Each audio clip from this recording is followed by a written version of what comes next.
Oh my God, George! Are you okay? We've only just heard. We're all terrifically worried about you. I mean, are you okay? Is everything all right? Are you feeling better? What? Why shouldn't I be, Judith? I haven't been ill. I'm feeling fine. No, not your ill. No, it's not an illness. No, Linda was saying that she was telling us about about the problems, the massive flood, and the dreadful incident being, pulled out of the bathtub with such a precarious balance in between a state of life and death. Life and death? No, no, I don't think so. What do you mean? Well, weren't you found beneath the surface? Dead, as it were. Dead? Dead? No, I wasn't dead or anything. What are you talking about? What's Linda been saying? Well, she was saying that, you slipped under the surface and your flatmate had pull you free and pump you out on the kitchen floor. And, bring you back to life from being dead, I suppose. She said what? Well, that you died, you'd gone across, you'd been, dead for quite a few minutes, by all accounts. Rubbish. I've no idea what the hell you're talking about. That should be, remember, if I'd drowned, don't you think, then been brought back to life? No? Don't you think? Well, yes, I'd hope so. But Linda said that you've been struggling for some time with it's delicate, but with what? Well, with gender issues and things, and, that you were found, shall we say, in an alternative dress wear? Beneath the surface. Oh, marvellous. So now, with the simplicity of having left the, taps running in the bathtub is a story that's blossomed and evolved into me cross-dressing and drowning. Marvellous. Oh, you don't think I'd have forgotten drowning, do you? Or being even dressed in a ball gown or something, or a dress of some sort? Drowning in a dress? You don't think I'd forget that, do you? The only thing I forgot was the taps were running. Well, they mentioned that you'd been unconscious for quite some time, and you weren't, that you were given artificial respiration by your flatmate on the kitchen floor and things. That's something I would have definitely not forgotten, would it? It's being sort of given the kiss of life by some heavily bearded ginner, don't you think? Have you seen him? It's not the sort of thing you forget, is it? Especially when we've met each other this morning over the breakfast bar. We're hardly going to forget it. We're hardly not going to discuss it. No, I haven't. Well, it's strange that Linda's... what has Linda actually been saying? Well, she didn't mention that she mentioned you've been struggling for quite some time with the, shall we say, the savagery of your feminine side, and that it's probably got the better of your masculine being. But something's happened anyway. That's what she was hinting at. I see. Well, let's just put the record straight, shall we? I've never been gay.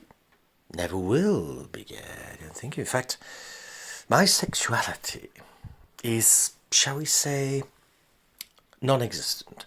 It's neutral. I am actually asexual. I abstain from any of that. You're all very much welcome to it. In fact, I have a phobia, a massive phobia against flesh-to-flesh rubbing. So, I'd hardly be in a massive rush to change to either side. Yes, I'd stay well clear of it. You're quite welcome to it. I see.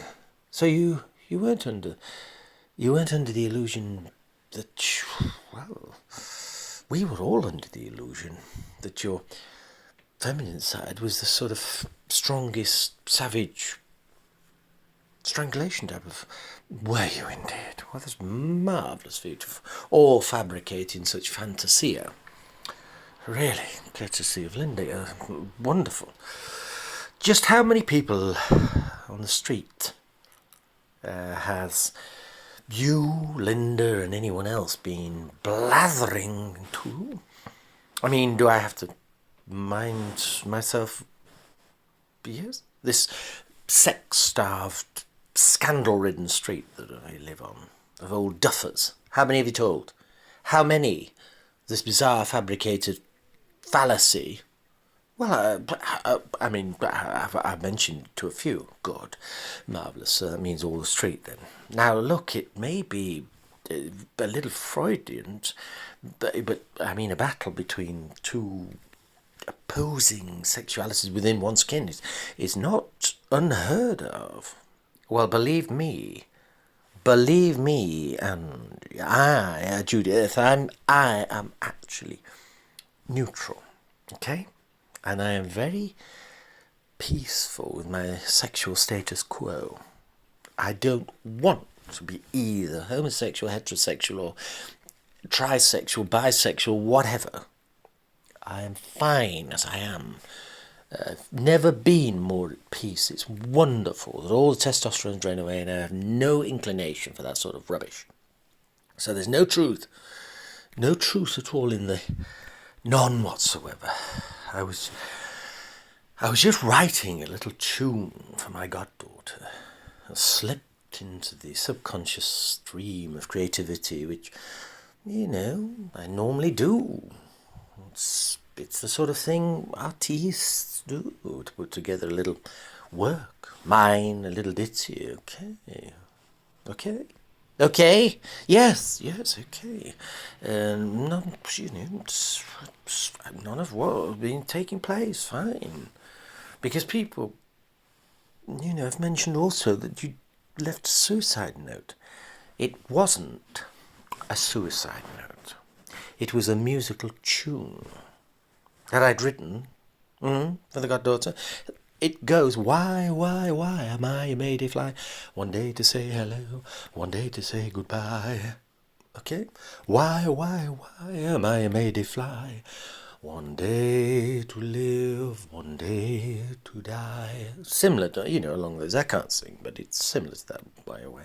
There, but there it is. I mean, if that's your subconscious, it could have taken over, Mayday, Mayday, Mayday. No, not Mayday, Mayday, Mayday. Well, you know what it means. Of course I know what it means. I'm the one that speaks French.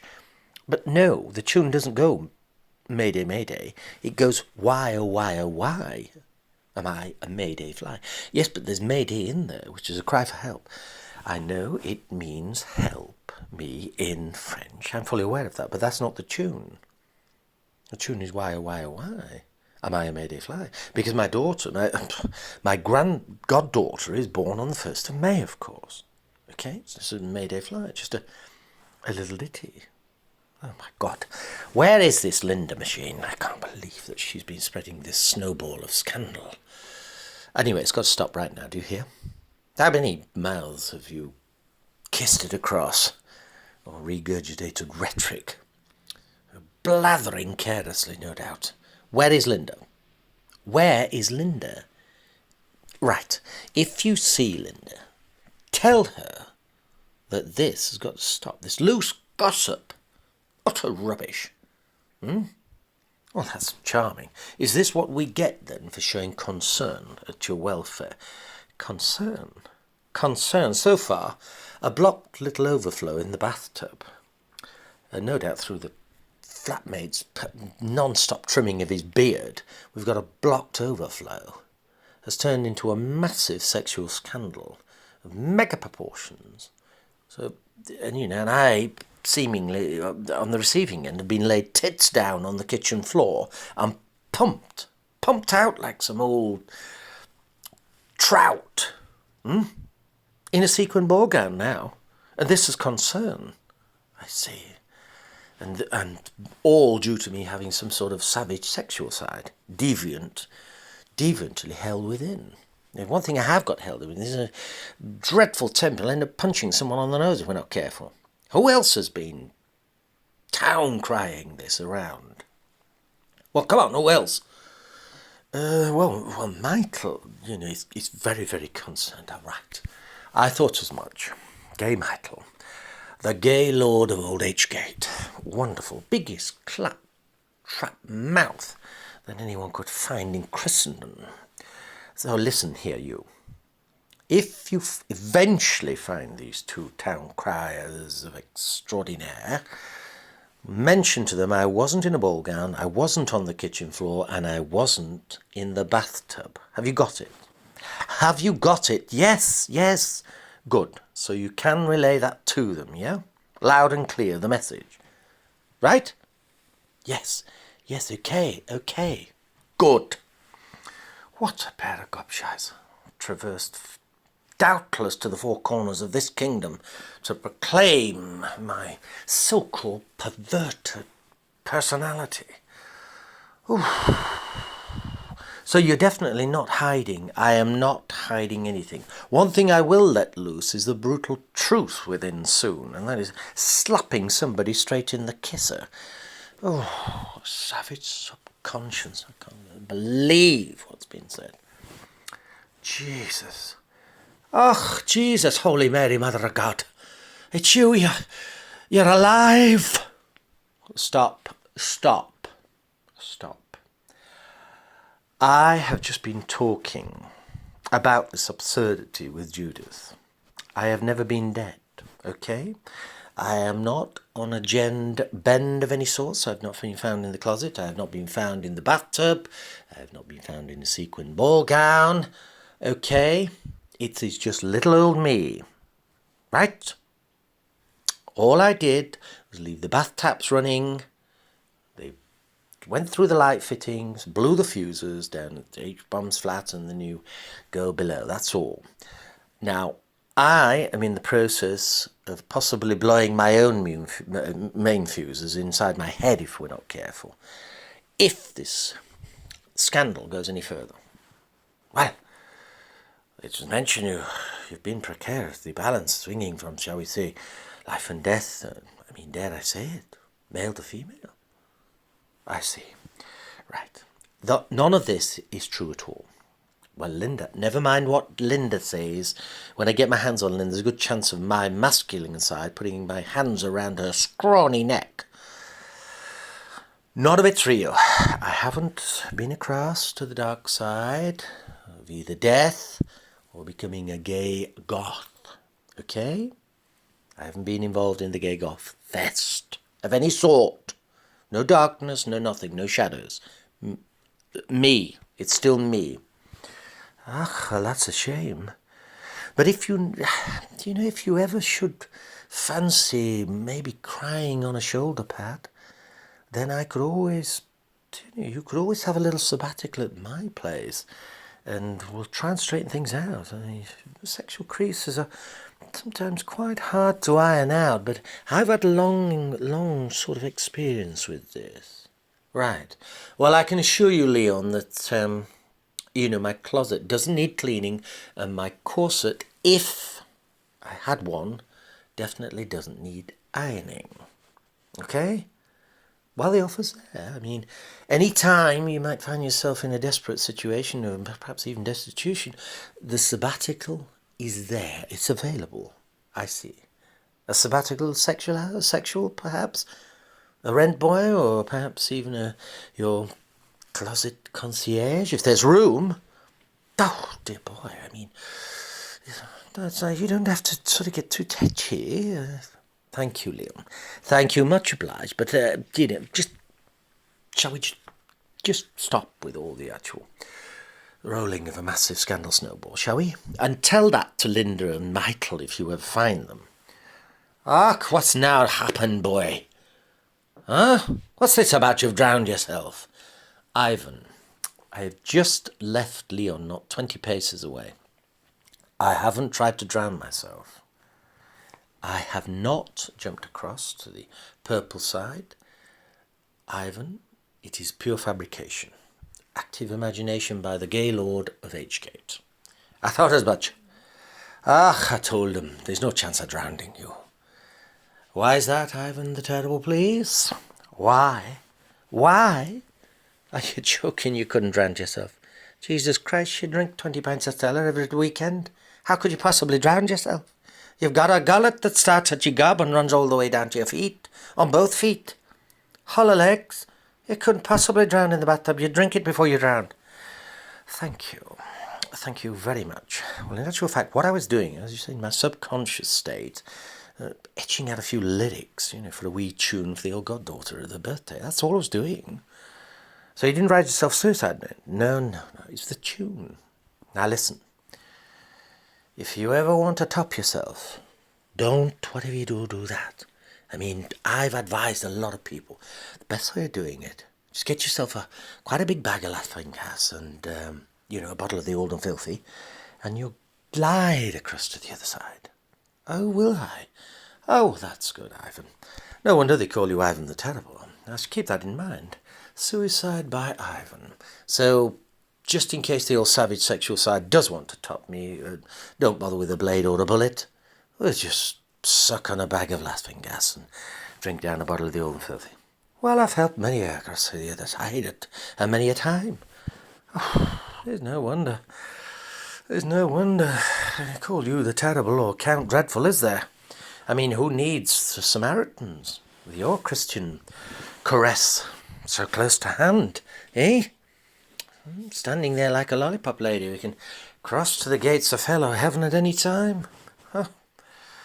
You're a wicked man. I'm a wicked man. Good God, it sounds like you're DIYing everybody's death for them, and I'm wicked. I'm telling you you're wicked for that poor old woman downstairs. She strived for days and days, weeks, to get that place to perfection. On the day she moves in, you bring the entire ceiling down on top of her head. I have not brought the entire ceiling down. Well, what's the great flood? You brought 3 ceilings down by the sounds of it. There are no ceilings. It's come through the light fittings. It hasn't brought the ceilings down. It's blown the lights, the electrics.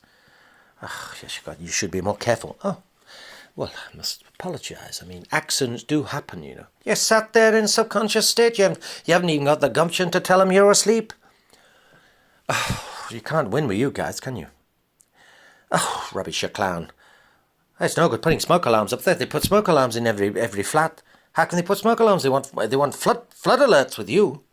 Jesus. Anyway, what about the fire? They put the fire alarm in there for you after you set fire to the back bedroom. I forgot about that. And what about the golden shower on Schizophrenia Girl below you? That was through the light fitting, remember. Listen, that was a long time ago. Everybody's forgotten about that. Don't start bringing that up. It was when I was drinking. I was a member of the RAC, the Royal Alcoholics Club, remember. Watering cans full of wine every night. And cloudburst. Well, the bladder burst like a cloudburst. And I couldn't find the door, could I? The door to what? The closet? Oh, come on, leave it out. You know I wouldn't be crossing across, would I? You're an idiot. Huh? A danger to life, that bladderer. Oh, God. That's rich from someone coming like you. DIY. Death Incorporated. Thank you very much, Ivan. I'll see you later.